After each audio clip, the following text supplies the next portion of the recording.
Magandang umaga! Kumusta po? Narito po ulit ang update natin para sa lagay ng ating panahon.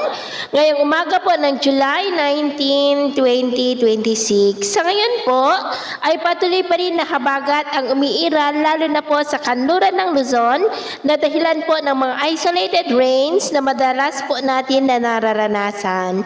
Samantala, ang sama ng panahon naman na nasa labas ng ating area of responsibility ay nasa layo po ngayon ng 3,170 km east ng Mindanao. Ito po ay naging bagyo ngunit humina bilang LPA pero base po dito sa wind map forecast, nakikita po rito na unti-unti yan na muling lalakas bilang malakas na bagyo at kung makapasok yan sa ating area of responsibility ay tatawagin sa local name na Quiapo pero hindi naman nakitaan na bantayan sa ating bansa maliban po sa bahagyan nito na mahahatak ang hanging habagat.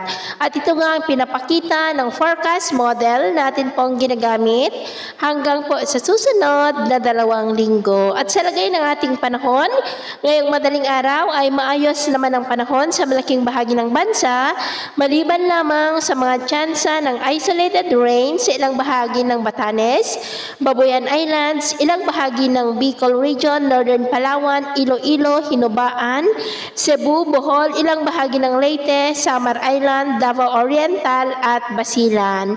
At mamaya po ay sisikat naman ang araw sa malaking bahagi ng bansa, mainit at maalinsangan muli ang panahon, lalo na po sa umaga hanggang tanghali. Pero may tsansa pa rin ng cloudy skies with isolated rain sa ilang bahagi ng Batanes, Babuyan Islands, Legazpi, Sorsogon, northern part ng Palawan, Ormoc, Samar Island, Davao Oriental at ilang bahagi po ng Basilan. At mamayang hapon, mas maraming lugar ulit ang makakaranas ng mas maulap na kalangitan with isolated rain sa ilang bahagi ng extreme Northern Luzon, Pangasinan, Palawan, Bicol Region, ilang bahagi ng Visayas at Mindanao. Kaya mag-ingat pa rin po tayo, lalo na sa mga banta pa rin ng mga pagbaha at pagguho ng lupa.